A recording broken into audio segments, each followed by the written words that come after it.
अभी की खबर है कि यमन के हूती विद्रोहियों ने एक बहुत बड़ा ऐलान कर दिया है। उनका कहना है कि अब आंख के बदले आंख ही का बदला लिया जाएगा। लेकिन मामला क्या है? दरअसल यमन के हूती विद्रोहियों ने कहा है दुनिया का जो सबसे व्यापारिक व्यस्त मार्ग है, जहां से हम कहते हैं स्वेज नहर का रास्ता है, उस रास्ते के खास पॉइंट को वो बंद करने वाले हैं। बंद करेंगे वो दुनिया के एक देश सऊदी अरब के लिए, लेकिन अगर वो बंद होगा तो दुनिया के कई देश प्रभावित होंगे, दुनिया का बहुत बड़ा व्यापार प्रभावित होगा और भारत और पश्चिम के देश भी प्रभावित होने से नहीं बच पाएंगे। और दुनिया में तेल के दाम और कई सामान शायद और महंगे हो जाएं। यानी कि दुनिया में एक तरफ अशांति तो फैली ही हुई है, एक और जगह अशांति फैलेगी तो अशांति बढ़ोतरी होगी। तो इसका असर तो देखने को मिलेगा। तो पूरा मामला क्या है? देखिए, होर्मुज के बाद एक जगह है बाब अल मंदब, मंदेब भी बोलते हैं इसको। तो बाब अल मंदेब भी बंद होने की बात हूती विद्रोहियों ने कही है। लेकिन ये कह क्यों रहे हैं, ये बात को समझते हैं कि आखिर ऐसा क्या है। तो सबसे पहली बात, सारी जानकारियों की आगे बढ़ने से पहले, कि आज द न्यू सेशन सेल का आखिरी दिन है। अगर आप इसका लाभ उठाना चाहते हैं तो जल्द से जल्द वीडियो के डिस्क्रिप्शन में या कमेंट बॉक्स में दी हुई लिंक पर क्लिक करें और छूट का लाभ उठा लें, क्योंकि 50% तक का डिस्काउंट सभी लाइव ऑनलाइन कोर्सेज में मिलने वाला है। दृष्टि आईएएस के दृष्टि लर्निंग ऐप में जो भी यूपीएससी के, पीसीएस के, टीचिंग एग्जाम के, जुडिशरी के, एसएससी के, सीयूईटी के कोर्स है, सब पर यह 50% का डिस्काउंट रहेगा।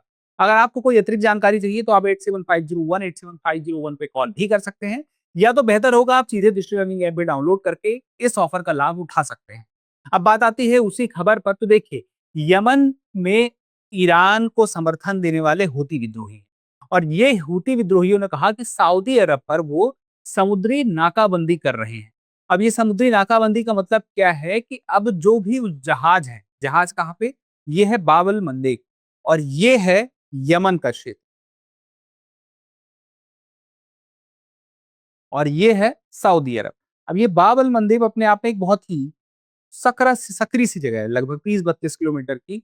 तो एक तरफ यहाँ पे ये तो देखिए एशिया का हिस्सा है, लेकिन दूसरी तरफ हम देखें तो अफ्रीका का हिस्सा है, जहाँ पे आपको दिखाई देगा कि जिबूती है और इथियोपिया है। तो जिबूती इथियोपिया एक तरफ और दूसरी तरफ है यमन, और उसके बीच में ये बाबल मंदेब।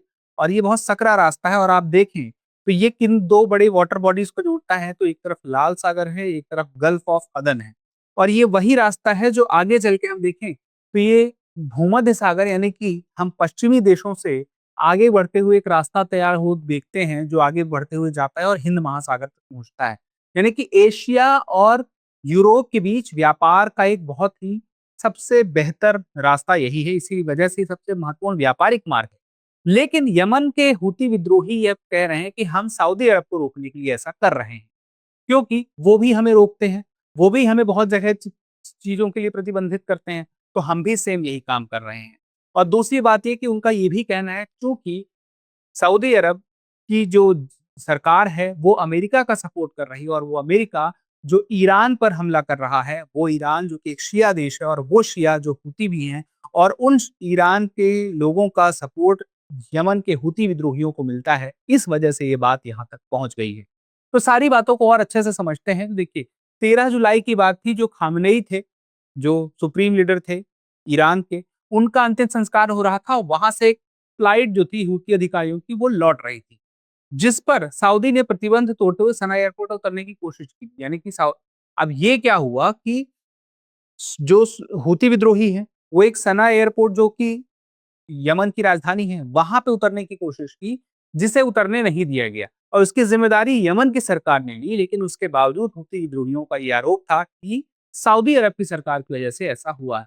अब ऐसे में जब ये बात आगे बढ़ी, तो जवाब में हूती विद्रोहियों ने सऊदी के अबहा एयरपोर्ट पर बैलिस्टिक मिसाइलें दाग दी। यानी कि ये बात आगे बढ़ती गई, और सऊदी गठबंधन ने भी इंटरसेप्टर करने का दावा किया। अब इसी के साथ ही यह बात अब घोषणा हो गई कि जो लंबे समय से सऊदी अरब और हूती के बीच में संघर्ष विराम चल रहा था, वो टूट गया। तो यानी कि ये विराम था और वो विराम खत्म हुआ। अब यहाँ पे बात आती है कि सऊदी तेल पश्चिम तक कैसे पहुंचता है, क्योंकि हमें देखिए पता है कि जब ये स्ट्रेट ऑफ हॉर्मुज, यहाँ पर ये रास्ता बंद हुआ, दुनिया भर का 20% जो तेल का व्यापार है इसी रास्ते से होता था। जो भी गल्फ कंट्रीज है, UAE, Qatar, Bahrain, Kuwait, Iraq, Iran, इन सब का तेल इसी रास्ते से होके जाता था, जो कि प्रभावित हुआ। तो दुनिया भर में तेल की कीमतें, कच्चे तेल की कीमतें 23, 24, 25, 26 डॉलर पर बैरल तक पहुंच गई। लेकिन बात यह है कि अब उसके बाद एक चोक पॉइंट ये दूसरा था, ये भी बंद हो गया। तो इसका मतलब ये सऊदी अरब जिसने एक दूसरा रास्ता निकाला था कि कोई बात नहीं, इस स्ट्रेट ऑफ हॉर्मुज से वो तेल निकाल के नहीं दुनिया को दे पा रहा है, तो सऊदी अरब ने पश्चिम में इस खास जगह पर लाल सागर से तेल को पाइपलाइन के माध्यम से पहुंचाया और जहाज के माध्यम से दुनिया भर के देशों को पहुंचाने का इसका प्लान था, जो कि चल भी रहा था। भारत भी तेल प्राप्त कर रहा था। अब जो 10 बैरल अगर तेल आता है तो उसमें से 1 बैरल तेल जो होता है वो सऊदी अरब का ही है भारत के पास। अब दिक्कत इस बात की है कि यहाँ पे जहाज में तेल तो लाद भी लेंगे, लेकिन ये जहाज जो है इस बाब अल मंदेब को क्रॉस ही नहीं कर पाएगा, क्योंकि यमन के हूती विद्रोहियों ने कहा है कि यहाँ पे हम उनको निकलने नहीं देंगे। अभी तक ये होता था कि यमन के हूती विद्रोहियों ने जो इज़राइल है, उन जहाज़ों पे पहले भी हमला किया है या पश्चिम के जहाज़ों पे, लेकिन एशिया के जहाज़ सुरक्षित थे। लेकिन अब इससे एशिया के जहाज़ भी सुरक्षित नहीं है।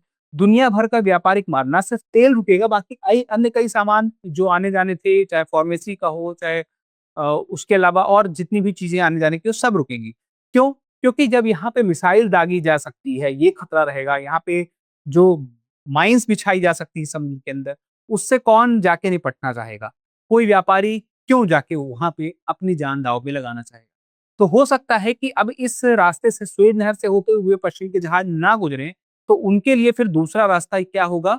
वो पूरा Africa, Cape of Good Hope घूम कर आएँगे और फिर एशिया पहुँचेंगे, जिससे कि उन्हें कई दिन ज़्यादा का समय लगेगा। एक तो कई दिन ज़्यादा का समय लग जाएगा, कई और कॉस्ट भी ज़्यादा लगेगी, महँगा पड़ेगा उन्हें, जब लंबे दिनों का सफ़र होगा। और उसके बाद जब देर से होगा, समय ज़्यादा लगेगा, कॉस्ट ज़्यादा लगेगी, तो कीमत और बढ़ेगी। ना सिर्फ तेल की, दुनिया के कई सामानों की, क्योंकि सप्लाई चेन बाधित होगी। यानी कि ये जो यमन के हूती विद्रोहियों ने सऊदी अरब के खिलाफ मोर्चा खोला है, ये पूरी दुनिया को प्रभावित करेगा, इंक्लूडिंग एशिया और भारत को भी प्रभावित करेगा। तो ये बात अगर आप समझ रहे हैं, तो यहाँ पे अगली बात आती है कि तेल कैसे पहुंचा। आप समझ गए कि जो पूरब में खाड़ी के पास क्या है, जो सऊदी अरब है, वहां पे अबकैक है, वहां से एक बहुत बड़ी तेल की पाइपलाइन है, ईस्ट वेस्ट पाइपलाइन कहते हैं, 1200 किलोमीटर लंबी है। वहां से तेल पहुंचता है यानबू में, और यानबू में पश्चिमी लाल सागर तट पर बंदरगाह है, जहां पे जहाज में तेल लोड होते हैं, और बाब अल मंदेब से फिर वो एशिया की तरफ जाते हैं।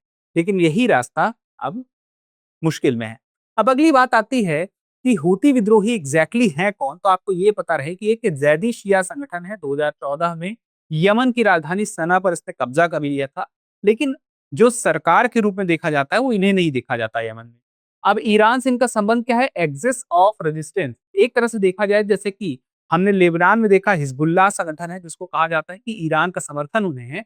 उसी प्रकार से यमन में हूती विद्रोहियों को भी ईरान का समर्थन है, जिसके पीछे एक आधार बताया जाता है इनका और उनका दोनों का शिया समुदाय के रूप में होना। अब देखिए, पहले की बात करें तो गाजा में जब युद्ध शुरू हुआ था, जब इसराइल ने हमला किया, तो 2023 में उस दौरान भी बाब अल मंदेब में अंतर्राष्ट्रीय जहाजों पर हमले किए गए थे। कई खबरें आपने सुनी थी, उस वक्त का बहुत ही हॉट टॉपिक था। और जो पीसीएस के एग्जाम होते हैं, चाहे यूपीएससी का एग्जाम होता है, उस टाइम पे इंटरव्यू में इससे जुड़े सवाल पूछे जा रहे थे। तो अब क्यों नहीं पूछे जा सकते? इस वजह से भी तो महत्वपूर्ण है। तो याद रखिएगा कि कई ऐसी चीजें हैं, हूती विद्रोहियों के पास माइन्स है, मिसाइल है, जो कि छोटा देश होने के बावजूद उन्हें इतनी हिम्मत देती है कि उस छोटे से रास्ते को रोक सकते हैं, प्रभावित कर सकते हैं। अब उस पूरे मामले की पृष्ठभूमि देखें, तो जब हूतियों ने राजधानी सना पर यमन में कब्जा किया 2014 में, तो 2015 में सऊदी नेतृत्व वाले गठबंधन का ही सैन्य हस्तक्षेप हुआ था, वही सऊदी अरब का। अब अंतर्राष्ट्रीय मान्यता प्राप्त सरकार अदन के समर्थन में। अब देखिए यहाँ पे क्या हुआ कि जब सऊदी नेतृत्व ने हूतियों का सपोर्ट नहीं किया, इनफैक्ट सैन्य हस्तक्षेप भी कर दिया, फिर उसके बाद देश व्यवहारिक रूप से दो गुटों में बंट गए। एक अदन सरकार बनाम सना में हूती प्रशासन, दुनिया के सबसे भीषण मानवीय संकटों में ये शुमार मुद्दा रहा। और ऐसे में हमने देखें कि कहाँ पे पहली बार ये आमने सामने आए, तो इसी दौरान 2014 के बाद से आते हैं। और अभी की बात करें तो सऊदी पर पिछले 12 वर्षों से जमीन, समुद्र, हवा, तीनों रास्तों से अन्यायपूर्ण नाकेबंदी थोपने का आरोप हूतियों ने लगाया है कि सऊदी अरब उन्हें परेशान कर रहा है। तो बदले में अब आंख के बदले आंख करेंगे। अब यहाँ पे इसकी राजनीतिक आयाम देखें, तो देखिए, सऊदी अर्थव्यवस्था पर वैसे ही आर्थिक दबाव है जैसा कि अमेरिका ईरान पर बना रहा है, क्योंकि उसका देखें तो एक बहुत बड़ा जो मार्ग है वो प्रभावित हुआ है, जहां से वो मुख्य रूप से तेल बेचता था। दूसरी तरफ हम देखें तो तेहरान और हूती मिलकर लाल सागर में अगर एक नया मोर्चा खोलते हैं, तो सऊदी अरब के लिए और मुश्किल होगी। और हम देखें तो यमन के भीतर हूती नियंत्रण और प्रभाव मजबूत करने का एक प्रयास हो रहा है आक्रामक होते हुए। और यहाँ पे हूती पूरी तरह ईरान के निर्देशों पर निर्भर नहीं रहे हैं पहले भी। कभी भी ऐसा नहीं कि अमेरिका ईरान को कंट्रोल कर ले और ईरान इन्हें कंट्रोल कर ले, पॉसिबल नहीं है। अब यहाँ पे सऊदी अरब की पूरी चिंता देखें तो 1200 किलोमीटर की वे ईस्ट वेस्ट जो पाइपलाइन है, उसके माध्यम से वो तेल पहुंचा भी देंगे तो दुनिया को बेच नहीं पाएंगे। और दुनिया को बेच नहीं पाएंगे तो 40 lakh barrel per day, BPL यानी कि बैरल पर डे, ये यानूब से अभी आज की डेट में जा रहा था। पहले सिर्फ 9.73 लाख बैरल पर डे जाता था, लेकिन जब हॉर्मुज स्ट्रेट बंद हुआ तो उसके बाद ईस्ट से वेस्ट में तेल ज्यादा पहुंचाया जाने लगा और ये वृद्धि इतनी ज्यादा देखने को मिली। तो 40 लाख बैरल पर डे बढ़ा, लेकिन उतना नहीं बढ़ा जितना ईस्ट से जाता था, लेकिन फिर भी कुछ मात्रा तो पूरी हुई। लेकिन अब ये फिर से नहीं जा पाएगा, जितनी आपूर्ति यहाँ से बढ़ाने की कोशिश की थी वो भी नहीं होगी। तो देश में दुनिया में एक संकट तो आएगा तेल का। तो 7% ग्लोबल आउटपुट जो यहाँ से मिलता है, ये एक बड़ी बात है। बाबल मंदेब से गुजरने वाला कुल पेट्रोलियम जून में 7.4 मिलियन बैरल पर डे था। एक बहुत बड़ा अमाउंट है ये। और उसके बाद देखें तो 1.7 ट्रिलियन डॉलर की बात करें तो आरामको का मार्केट कैप है वैश्विक तेल उत्पादन में, यानी कि सऊदी अरब की हम बात करें, 12% इस कंपनी से आता है, जो एक प्रमुख कंपनी है वहां की। तो इसके अलावा देखिए, मैंने कहा था कि बड़ा खतरा ये है कि होर्मुज बंद होने के बाद से लाल सागर अब गेहूं चावल जैसी बुनियादी वस्तुओं के आयात के लिए भी अनिवार्य मार्ग बन चुका है। यानी कि सीधी सी बात है कि सऊदी अरब के लिए ये रास्ता इसलिए भी महत्वपूर्ण है क्योंकि उसकी और भी चीजें हैं। उसको तेल नहीं बेचना है, उसे दुनिया से बहुत कुछ चाहिए है और दुनिया के लिए भी उस रास्ते से बहुत कुछ आने जाने के लिए है। तो ये दुनिया पे असर तो करेगा ही। अब 3 चोक पॉइंट है जिनकी स्थिति अगर हम देखें तो यहाँ पे मिलियन बैरल पर डे के हिसाब से देखें औसत हम तेल पारगमन का, तो होर्मुज में 20 मिलियन बैरल पर डे से 4 मिलियन बैरल पर डे तक का अब हो चुका है अमाउंट। यानी कि तेल बहुत कम हुआ है यहाँ से पारगमन। और दूसरी बात, बाबल मंडेप में देखें तो 7 मिलियन बैरल पर डे पहले जा रहा था, आज भी जा रहा है। यानी कि यहाँ पे अभी एक रास्ता जो था वो ठीक फ्लो में काम कर रहा था। हालांकि बढ़ोतरी भी हुई इनफैक्ट बाद में। और हम बात करें स्वेज नहर से जो तेल का पारगमन था वो 7 मिलियन बैरल पर डे था, जो कि 3 मिलियन बैरल पर डे हो गया। यानी कि ये कम हुआ, जिसके पीछे की वजह थी कि जो आपूर्ति होती थी जिस जगह से, स्ट्रेट ऑफ हॉर्मुज से, वो प्रभावित हुई थी। तो कुल मिला के बात ये है कि दुनिया के चोक पॉइंट हैं, उन पे एक के बाद एक असर देखने को मिलेगा। तो एक चोक पॉइंट का असर दुनिया ने जब देखा तो दूसरे का भी असर तो अब देखने को मिलने वाला है। यानी कि यहाँ पे स्थिति बाब अल मंडेब में तेल के पारगमन की और बाकी वस्तुओं की कम होगी। तो भारत पर जो संभावित असर की बात करें तो सऊदी क्रूड का चौथा सबसे बड़ा भागीदार है। यानी कि मैंने आपसे कहा था 10.5% का मतलब क्या हुआ, वही 10 में से एक बैरल, इसका मतलब है कि भारत सऊदी से भी रहा है। और बैरल का मतलब आपको होता है 159 लीटर के आसपास बोलते हैं, जो एक खास बैरल, कोई ऐसे ड्रम का नाम नहीं होता है, वो एक मापने का तरीका है। और निर्यात की बात करें तो यूरोप को रिफाइंड पेट्रोलियम का बड़ा आपूर्तिकर्ता यह चीन भी प्रभावित हो सकता है। और लॉजिस्टिक की बात करें तो अब वो रास्ता जो है केप ऑफ गुड होप वाला, अफ्रीका वाला, वो घूमने में समय ज्यादा लगेगा, कॉस्ट ज्यादा लगेगी, जब जो सप्लाई चेन प्रभावित होगी और चीजें महंगी होंगी।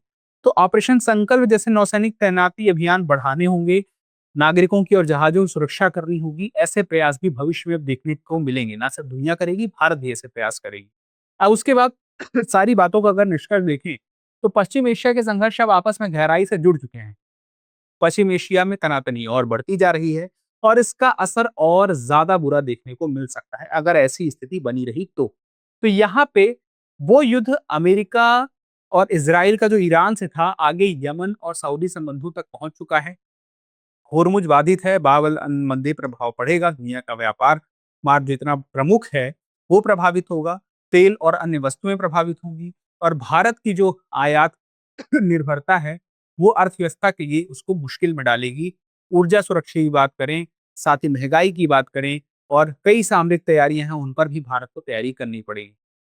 तो इन सारी बातों का कुल मिला के सार ये है कि आने वाला समय अभी वैश्विक राजनीति में काफी मुश्किल भरा हो सकता है और इसमें जरूरी ये है कि जल्द से जल्द कोई समाधान पर पहुंचा जाए। फिलहाल के लिए इतना ही, लेकिन एक जरूरी सवाल आप मुझे कमेंट करके बताइए कि बाब अल मंडेब के एक तरफ कौन देश है और दूसरे तरफ कौन से देश हैं, और दो बड़ी वाटर बॉडीज को किनको किनको वह जोड़ने का काम करता है।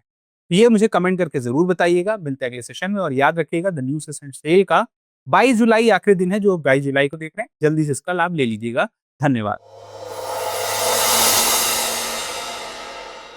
अब एग्जाम की तैयारी को और बेहतर करने के लिए हमारे चैनल को लाइक, शेयर और सब्सक्राइब करना ना भूलें।